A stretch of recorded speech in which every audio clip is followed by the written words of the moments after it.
चलिए, centre of mass of cone देख रहे हैं, hollow cone from the vertex. ठीक है, मतलब अगर हमने पॉइंट रेफरेंस लिया है यहाँ ओ पे, ठीक है, तो देखेंगे कि ये जो हाइट है आपकी, ये है सपोज कैपिटल एच और रेडियस है आर। ठीक है, अब चूंकि ये हॉलो कोन है तो इसकी जो सिमेट्री बनेगी, ठीक है, बहुत सारी सिमेट्री जो हम इस पे ड्रॉ करेंगे वो एक आपके लिए एक रिंग के जैसा ही बनेगा, है ना, जिसमें एक स्ट्रिप लेते हैं वैसे ही। ठीक है, तो इसका जो रेडियस है वो एक्स है। ठीक है, तो आप देखेंगे कि ये जो रिंग है ये कुछ इस तरीके से, ठीक है, ऐसे ऐसे ये रिंग है और ये है आपका एक्स।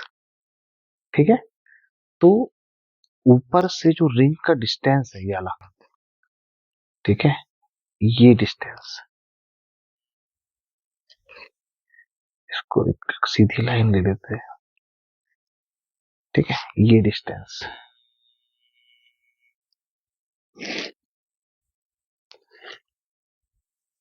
ये,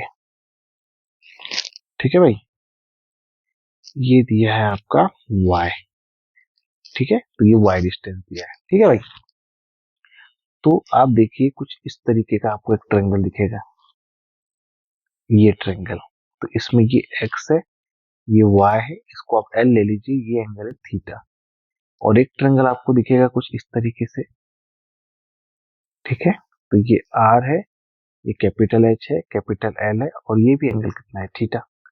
ठीक है, तो अगर ये रिंग ऐसी है तो ऐसी बहुत सारी रिंग है ना।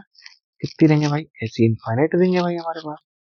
देखिए यहाँ बेस में एक रिंग होगी, ठीक है, ऐसी यहाँ पे एक होगी, एक रिंग यहाँ होगी, ऐसे। तो सबका सेंटर ऑफ मास कहाँ होगा, उसके सेंटर पे होगा। ठीक है, उसी के सेंटर पे होगा। ठीक है, तो जैसे इसका सेंटर ऑफ मास इसी के सेंटर पे है, इस रिंग का मास कितना है, सपोज dm, रेडियस कितनी है इसकी, x। ठीक है, और उसका सेंटर ऑफ मास कहाँ है, इसी के सेंटर में, और वो O से कितनी दूर है, O से वो y डिस्टेंस पे है। तो इसके लिए अगर मुझे ऐसी बहुत सारी रिंग है तो क्या लिखना पड़ेगा, dm, है ना, डिस्टेंस कितना है सबका, y वेरिएबल में, पहली रिंग 0 पे और आखिरी रिंग h पे है। तो dm y integration divide by total mass is equal to r y, ये आ जाएगा centre of mass from the vertex. ठीक है, अब ये जो दो ट्रायंगल आपको दिख रहे हैं वो क्यों लिए हैं, हम यहाँ से कुछ सिमेट्रिकल इक्वेशंस यहाँ से बनाने की कोशिश करेंगे। ठीक है, चलिए, तो फिलहाल हम जब डीएम लिख रहे हैं यहाँ पे, डीएम मास, तो मास क्या हो जाएगा, सिग्मा डीए।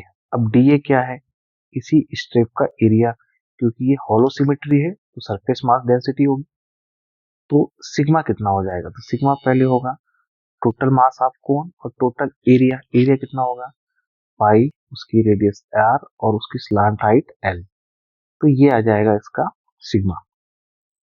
तो मास पाई आर एल, ए कितना होगा, तो ए सबसे पहले स्ट्रिप की लेंथ कितनी होगी, तो लेंथ हो जाएगी आपकी 2 पाई एक्स सर्कमफ्रेंस, और ये जो है आपका ये एरिया, ये कितना है डीएल, तो स्ट्रिप की विड्थ कितनी आ गई डीएल, और किसकी बात कर रहा हूं मैं, ये इसकी। ठीक है, तो ये है आपका डीएल। ठीक है, तो मैंने फिर से यहाँ पे लिख दिया डीएम। ठीक है, ये डीएम आ गया मेरे पास। ठीक है भाई, अब देखिए ये जो ट्रायंगल था, एक नया पेज ले लेते हैं हम, इसमें इसमें आप देखिए ये है आपका y, ये है x, ये है l, ये एंगल थीटा। तो मैं क्या लिख सकता हूँ, y by l is equal to cos theta. तो dy बाय dl भी क्या लिख सकता हूँ मैं, कॉस थीटा। तो dl को मैं क्या रिप्लेस करके लिख सकता हूँ, dy सेक थीटा के बराबर। एक इक्वेशन ये समझिए। अच्छा, वैसे ही ये जो हाइट है, ठीक है, तो देखिए ये h गिवन है, ये r है, टोटल लेंथ है, ये थीटा है, तो यहां से मैं सेक थीटा क्या लिख सकता हूँ, हाइपोटेनस अपॉन बेस। क्लियर है? तो dl अल्टीमेटली मैं क्या लिख सकता हूँ, dl is equal to dy, और sec थीटा कितना हो जाएगा, l बाई h। ठीक है? तो अगेन आप जो मास है उसको क्या लिख सकते हैं, dm is equal to sigma. Sigma की वैल्यू क्या लिखा था हमने, m by pi r l. ठीक है? सिग्मा आ गया 2 पाई एक्स लेंथ, और स्ट्रिप की विड्थ कितनी है, स्ट्रिप की विड्थ dl है, और dl की वैल्यू कितनी आएगी, dy l बाई h। तो यहां से देखिए l से l कैंसिल, ठीक है, पाई से पाई कैंसिल। तो जो dm है वो कितना बचा, dm is equal to m by r x by h dy। Clear? तो एक नए पेज में हम लिखते हैं इसको कि dm जो है वो क्या बचा, m by r x by h dy। ठीक है? तो अब हमारे पास फॉर्मूला क्या था, आर वाई का integration dm y divide by m। ठीक है? तो dm का वैल्यू पुट करते हैं, m by r x by h dy divided by dm, और ये y यहाँ पे लिखा है तो इसको हमने लिख दिया y। देखिए m से m कैंसिल, तो क्या बचा, अच्छा यहाँ से हम एक क्वांटिटी शायद भूल गए, यहाँ पे ये 2 लिखा हुआ था, तो इसको यहाँ भी लिख लेते हैं भाई, 2 सामने। ठीक है? तो आर वाई कितना हो गया, 2 बाहर, आर एच बाहर। ठीक है? Integration x y d y. अब देखिए अगेन एक्स को मैं क्या लिख सकता हूँ, ये जो वैल्यू एक्स है, तो सिमेट्री में क्या लिख सकता हूँ, देखिए इस फिगर से, तो अगर मैं y, इसको ऐसा उल्टा लिख लेते हैं, x by y base upon height. तो यहाँ बेस अपॉन हाइट सेम चीज है, दोनों क्या है, cos theta, sorry sec theta, तो r बाई h। तो x is equal to y r by h. Replace कर दे वाई आर बाई एच से, तो 2 r h integration y r by h y d y. R से r cancel, तो r y की value कितनी हो गई, 2 h square, 2h square integration y square d y. इसको हम इंटीग्रेट करेंगे। ठीक है?